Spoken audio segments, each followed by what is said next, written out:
welcome to the RDG Sports Channel with your boy RDG talking your Commanders, baby. Please like, share, and subscribe. Let's get right to it. That was a whirlwind. That was a crazy game. It had everything you wanted. You know, it has its highs, had its lows. You know, we fought. We put up a valiant effort. You know, I thought samhowell came back, bounced back big time. You know, all the naysayers was throwing him under the bus, saying this, saying that. You know, the guy came out and had a courageous game. You know, he played with heart, he played with passion, he played with grit. You know, our offense, you know, they had some tough times out there. They battled, you know, against a great defense, you know, a stingy defense, but we put up 31 points, fought all the way until the end. You know, my hat goes off to, you know, the Washington Commanders. They came out and they fought. And as a fan, that's all you can ask for. We may not always come on top, but it's the effort, you know. It's the effort that they put into it. And that right there goes a long way. They could take this momentum and this effort and transfer it to next week. The game against the Bears. I think we play them next. But I'm satisfied with what happened today. Emmanuel Forbes had a tough game, you know, against Brown. Brown played a good game. He did what he's supposed to do against a rookie. He did what he's supposed to do. You know, Brown's a savvy guy now. He's a fifth year guy. You know, he got a lot of experience. Emmanuel Forbes is only going to get better. For you guys picking on Emmanuel Forbes, you know, Emmanuel Forbes is going to get better. You know, I wouldn't throw him under the bus just yet. You know, the guy played his butt off. You know, he had a chance to get a pick on one of those plays. If he'd kept running and turned his head around, you know, quick enough, he would have had a pick. You know, I thought on that intentional grounding play, we had him right where we needed him. I don't think Jack Del Rio should have blitzed on that one. You know what I mean? I would have took my chances playing that zone, keeping everything in front, keeping them at a minimum gain. You know, you gave up, 9-10 yards right there. They got they had a 54-yard field goal, so you put them at the 37-yard line, so you gave up an 8-yard pass play. That right there, you want to keep everything, you know, right there. If he was going to hurt us, he was going to have to go deep. I would have took my chance. I would have played the defensive guys in the flat. You know, I would have kept them in the flat.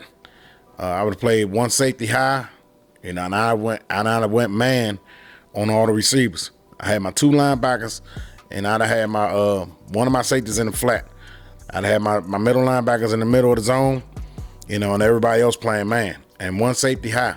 That's how I would have played that one. If he was going to do anything, he was going to have to go deep. You know what I'm saying? And I'll take my chances on that. I'll tip my hat off if he can do that.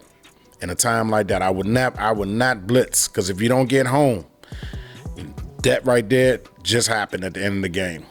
Completed an 8-yard pass and got the game-winning field goal in overtime. I thought in overtime, ericbieniemy, that first run play, right there, we need to scrap it out of our playbook. I don't like that run play. All game, that play has been going for a loss. All game. That play has been is minimum gain, maybe 1 or 2 yards, or it's loss of a yard. You know, that play right there stinks. That run play stinks. I thought Bieniemy should have ran up the middle more in this game. I don't know what I seen Cosme getting thrown around by Fletcher Cox. Cosme, this guy like 58 years old. He's throwing you around. I seen him throw you down 3 times in the game like a rag doll. 3 times. It was like you was a kid and he was a grown man. I like the effort that the defense gave in the first half up until halftime. Up until halftime, that no look. No, I'm not gonna say no look, but that was a one of those hero just lob it up for grabs throws by Jalen Hurts. He gave his guy an opportunity. Can't fault him for that. His guy came down with it. His guy came down with it, and that's where the momentum came in. And then after halftime, they came out and they put up a field goal. They had more momentum. They shut down our offense. We was trying to drive down the field. They shut us down. They got a couple of sacks, shut us down. They came back out, and they went down the field and got a touchdown, on that long passing play to Brown. And I thought Forbes got to work on his technique. Young cornerbacks always tend to bite on double moves. He got to be coached better. He's got to know that Brown loves to do that, that hesitation, and then release and go and go forward. You know what I'm saying? You got to study film. Forbes, you got to study film. You got to know what the wide receiver's tendencies are. Brown is not the fastest guy in the world. He's not going to beat you with world-class speed. So you're faster than Brown. You run a 4.3. You got the speed enough to keep up with him. Keep him in front of you. I said this from the beginning. Keep everything in front of you. If we keep everything in front of us and let the team go down the field with a nice, long, slow drive, hats off to them. But don't play and too aggressive to where as though you're biting on this, you're biting on that, and then you're out of position. You can't even make the tackle after that. You took a bad angle when you're trying to chase down Brown. You took and you looked at lazy running, Emmanuel Forbes.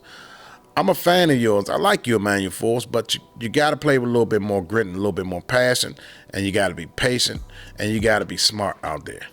Be aware of who you're playing against. I thought our pass rush did an okay job. It could have been better. I like some of the early blitzes Jack Del Rio was doing on the early downs. And I like he was blitzing. He was blitzing on the third downs too. He blitzed more than I thought he would on third downs. But that last one in overtime, he shouldn't have blitzed. He shouldn't have blitzed on that last play in overtime. He shouldn't have blitzed. But overall, I'm not gonna be too hard on the guys. The guys fought back.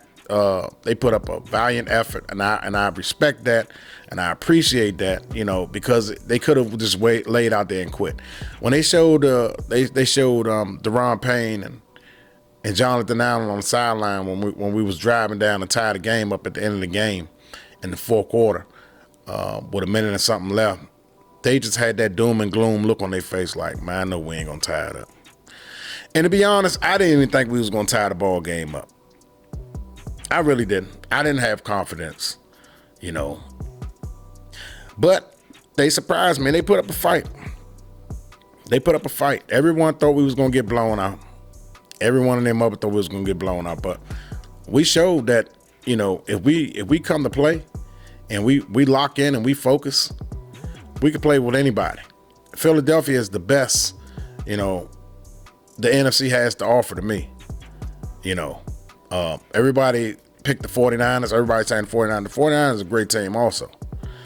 But I think, and some would argue saying Philadelphia offense is not this, not that. They still have the same players as the new offense coordinator. Don't count Philadelphia offense out. Their defense is legit.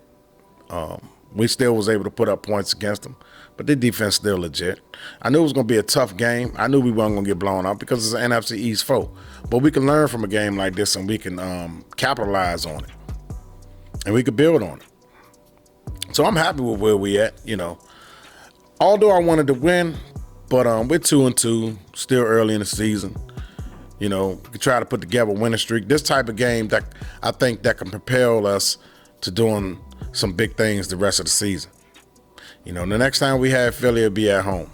You know, we just got to beat these NFC East opponents. You know, try to split with Dallas, try to sweep the Giants, and try to win against Philly when we play them again.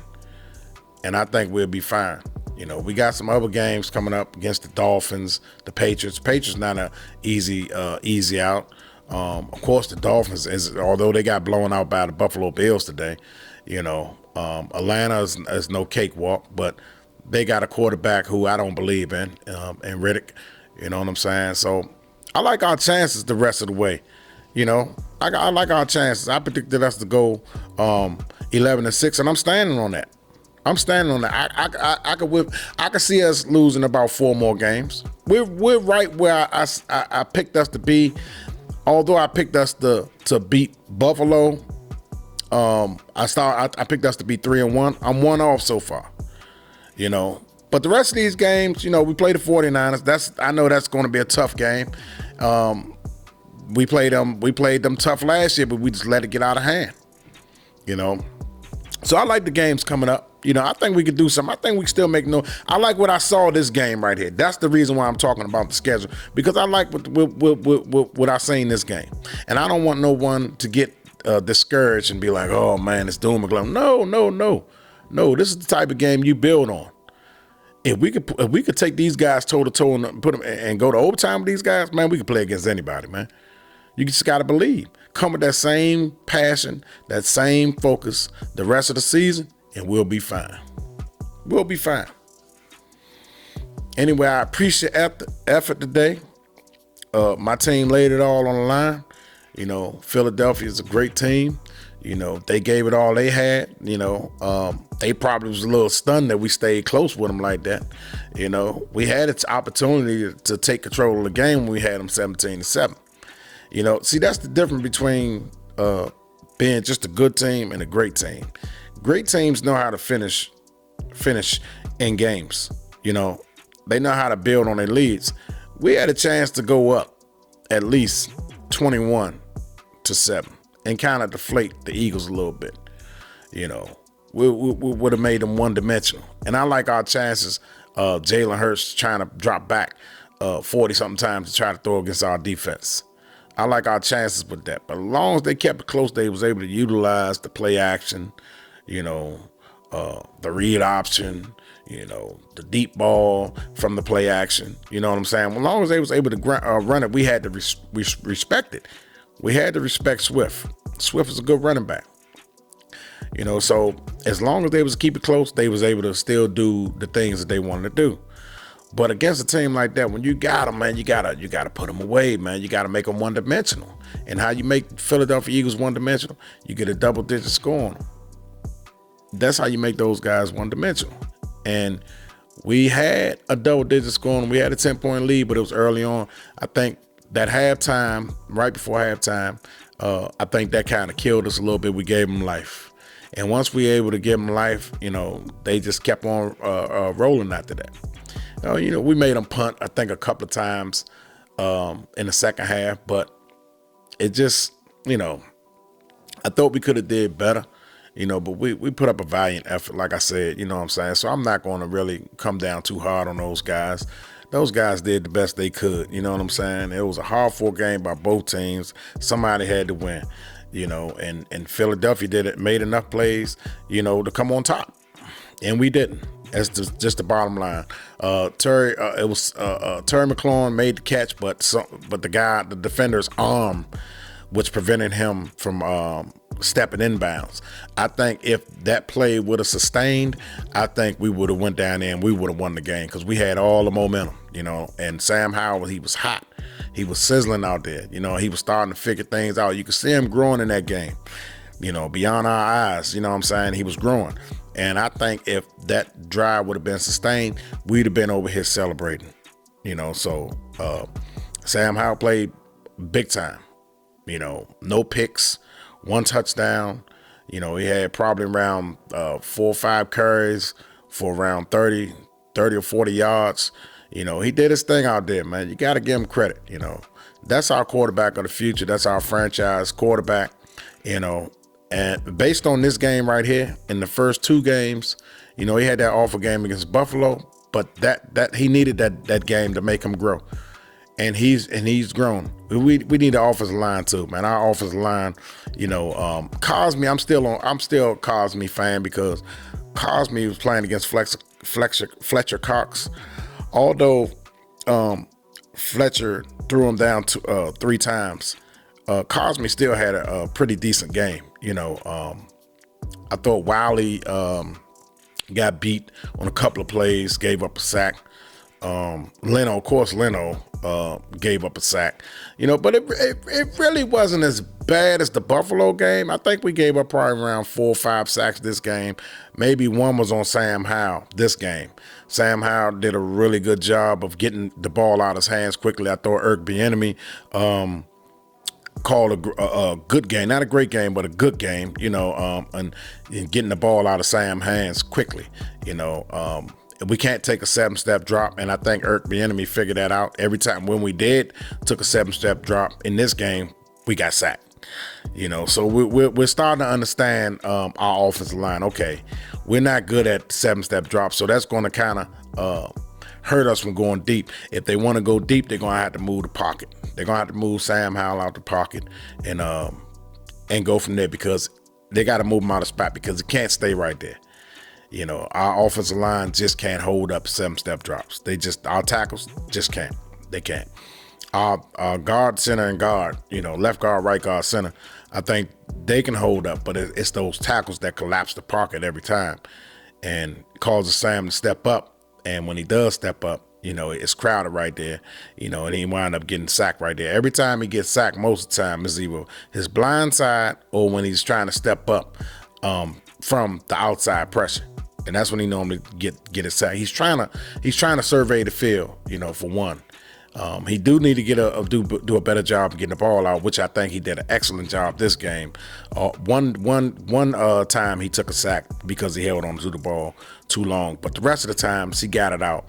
Either he threw it away, either he escaped out of there, or either he hit it off to the check off, or somebody that was sitting in the zone. But he got rid of the ball, and that's all you want to see.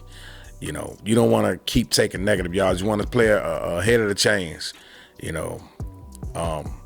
But for the most part, we did a good job. We wasn't as good on 3rd down as we should have been. I didn't look at the stats to see where we was at on 3rd down conversions. But I thought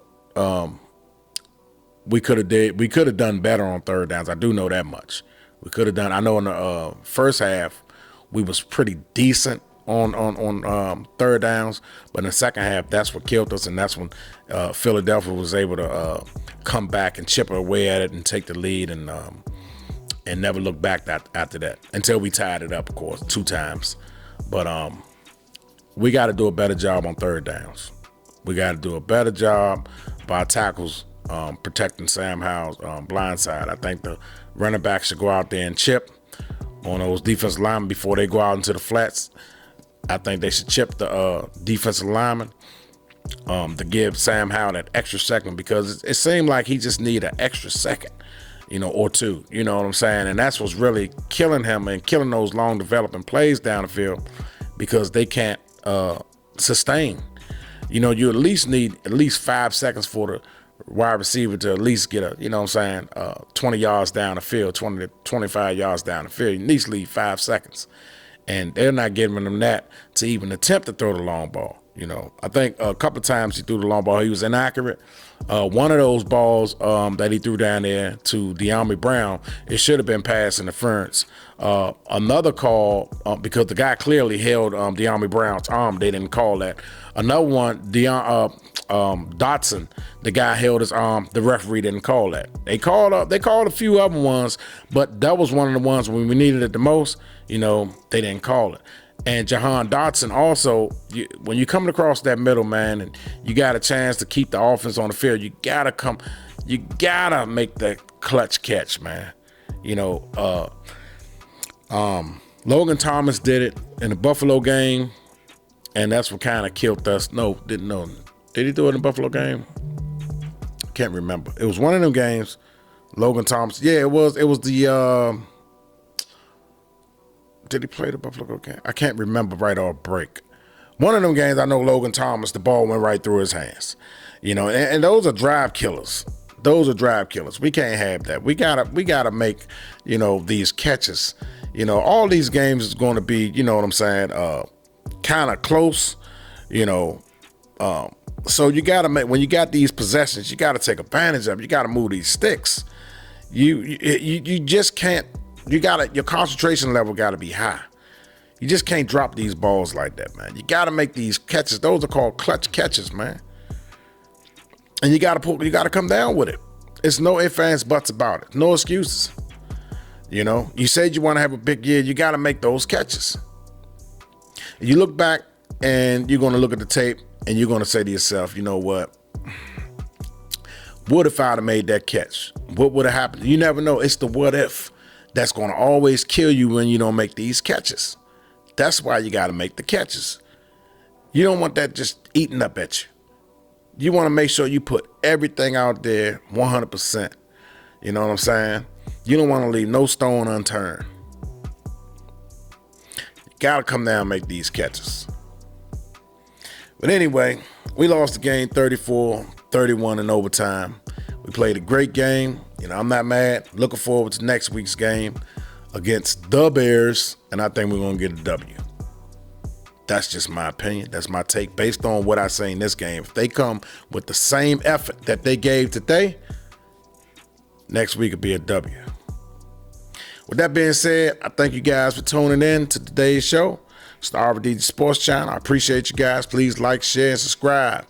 Thank you to the people that recently subscribed. I'm nothing without you guys. Peace.